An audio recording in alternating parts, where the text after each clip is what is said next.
Assalamualaikum warahmatullahi wabarakatuh. Perkenalkan, nama saya Ulfinila Audia, NIM 18043160. Di sini saya akan menjelaskan mengenai presentasi tugas saya yang menjelaskan mengenai kasus Deutsche Bank. Sebelum kita masuk ke pembahasan mengenai kasus Deutsche Bank, mari kita lihat dulu profil dari Deutsche Bank ini. Deutsche Bank ini didirikan pada tahun 1870, merupakan salah satu perusahaan keuangan top dunia dengan 2.425 cabang di seluruh dunia. Deutsche Bank merupakan perwujudan dari sistem keuangan global. Deutsche Bank memiliki portofolio derivatif terbesar di dunia senilai sekitar 46 triliun dolar. Kasus dari Deutsche Bank ini sebelumnya yaitu mengalami krisis dan telah selamat di tahun 2008. Hal ini dipicu oleh derivatif yang cacat diakibatkan perubahan seismik dalam industri perbankan, termasuk perubahan regulasi baru-baru ini. Komisi Perdagangan Berjangka Komoditas CFTC menuduh bahwa Deutsche Bank menyerahkan data kredit default swap yang tidak lengkap dan tidak tepat waktu, gagal mengawasi karyawan yang bertanggung jawab atas pelaporan data swap, dan tidak memiliki kesinambungan bisnis yang memadai dan rencana pemulihan bencana. Pada saat itu, CFTC mengeluh bahwa tanggal 16 April 2016, sistem pelaporan data swap Deutsche Bank mengalami pemadaman sistem yang mencegah Deutsche Bank melaporkan data swap apapun untuk beberapa kelas aset selama kurang lebih 5 hari. Upaya Deutsche Bank selanjutnya untuk mengakhiri pemadaman sistem berulang kali memperburuk masalah pelaporan yang ada dan menyebabkan penemuan dan penciptaan masalah pelaporan baru. Misalnya, data swap Deutsche Bank yang dilaporkan sebelum dan setelah pemadaman sistem menunjukkan masalah yang terus berlanjut dengan integritas bidang data tertentu, termasuk banyaknya pengenalan badan hukum yang tidak valid. Sistem informasi yang buruk telah menjadi krisis keuangan tahun 2008. Bank sering mengalami kesulitan dalam menguraikan produk keuangan kompleks yang telah mereka beli dan jual untuk menentukan nilai dasarnya. Bank termasuk teknologi untuk menemukan pelanggaran. Jika bank meninggalkan banyak sistem lama untuk menangani beban kerja setiap bisnis mereka. Selain itu, masalah dari Deutsche Bank adalah mereka sering tidak mengizinkan informasi untuk dibagikan dengan mudah di antara departemen atau memberi manajemen senior gambaran yang koheren tentang operasi bank. Deutsche Bank memiliki lebih dari 100 sistem pemesanan berbeda untuk perdagangan di London saja, dan tidak ada seperangkat kode umum untuk mengidentifikasi di masing-masing sistem ini. Situasi ini telah mempersulit bank untuk menjalankan proyek teknologi yang ambisius untuk sistem yang mereka butuhkan saat ini, atau untuk memenuhi persyaratan peraturan. Regulator AS mengkritik Deutsche Bank karena ketidakmampuannya untuk memberikan informasi penting karena teknologinya yang kuno. Regulator menuntut agar lembaga keuangan memperbaiki cara mereka mengelola risiko.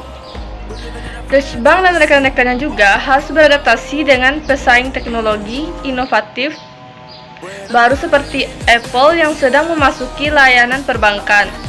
Pada Juli 2015, John Cryan menjadi CEO Deutsche Bank, mencoba mengurangi biaya dan meningkatkan efisiensi dengan merumahkan ribuan karyawan untuk memodernisasi infrastruktur teknologinya. Bank mengurangi jumlah sistem operasi individualnya yang mengontrol cara kerja komputer dari 45 menjadi 4 dan mengganti aplikasi perangkat lunak kuno dialihkan dari mainframe Deutsche Bank ke layanan komputasi awam HP. Selanjutnya, mari kita masuk ke pertanyaan dari diskusi kita. Ada 3 buah pertanyaan. Yang pertama yaitu, identifikasi masalah yang dijelaskan dalam studi kasus ini. Faktor manajemen, organisasi, dan teknologi apa yang berkontribusi pada masalah ini? Yang kedua, apa peran teknologi informasi di Deutsche Bank? Bagaimana TI terkait dengan efisiensi operasional bank, kemampuan pengambilan keputusan, dan strategi bisnis? Yang ketiga, apakah Deutsche Bank menggunakan teknologi efektif untuk mengejar strategi bisnisnya? Jelaskan jawabanmu. Mari kita jawab pertanyaan yang pertama, yaitu mengenai identifikasi masalah faktor manajemen. Deutsche Bank seperti yang terkemuka lainnya, perusahaan keuangan global, telah mengalami beberapa merger dan ekspansi. Ketika bank-bank ini bergabung atau mengakuisisi perusahaan keuangan lainnya, mereka sering tidak membuat perubahan untuk mengintegrasikan sistem informasi mereka dengan orang-orang dari akuisisi mereka. Kemudian masalah faktor organisasi. Regulator menuntut agar lembaga keuangan meningkatkan cara mereka mengelola risiko. Bank-bank berada di bawah tekanan untuk merubah sistem mereka yang kuno. Tetapi infrastruktur TI di banyak institusi keuangan tradisional gagal mengikuti peraturan ini. Deutsche Bank harus beradaptasi untuk pesaing teknologi inovatif seperti Apple yang mulai sejak masuk ke dalam layanan perbankan. Kemudian, teknologi yang berkontribusi pada masalah ini. Teknologi yang digunakan pada Deutsche Bank ini masih buruk.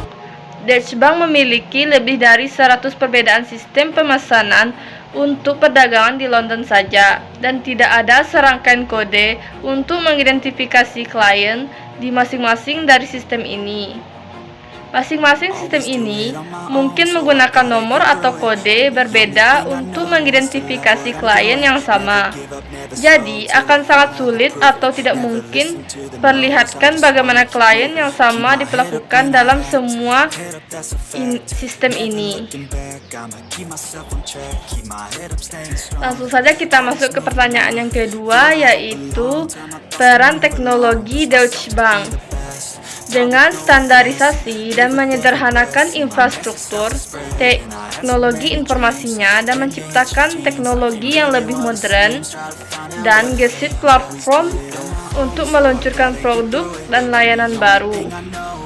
Deutsche Bank berimigrasi ke cloud computing infrastruktur, di mana ia akan menjalankan informasinya sistem di pusat data jarak jauh.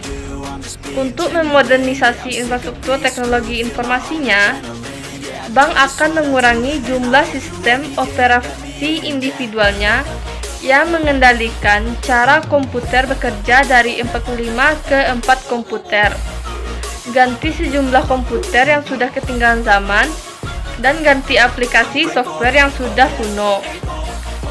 Ribuan aplikasinya dan fungsi akan dialihkan dari Deutsche Bank mainframe ke layanan komputasi awan HP. Mengotomatisasi proses akan meningkatkan efisiensi. Perbankan ini diharapkan untuk mengurangi biaya sebesar 800 juta euro, menghilangkan 6.000 kontrak akan menghasilkan penghematan total dari 1 miliar euro. Kemudian yang pertanyaan yang ketiga, yaitu apakah Deutsche Bank menggunakan teknologi efektif untuk mengejar strategi bisnisnya? Di sini kita lihat, menurut saya Deutsche Bank belum efektif dalam mengejar strateginya bisnisnya.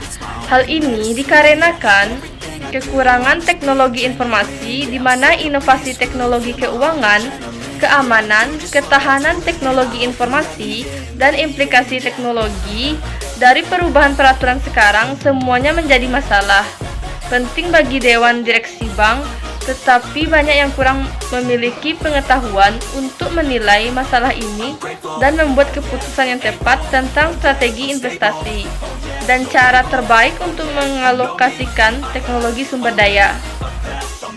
Mungkin sekian penjelasan dari saya. Kalau ada kata-kata yang saya salah atau yang kurang dipahami, mohon dimaafkan. Saya akhiri dengan wassalamualaikum warahmatullahi wabarakatuh.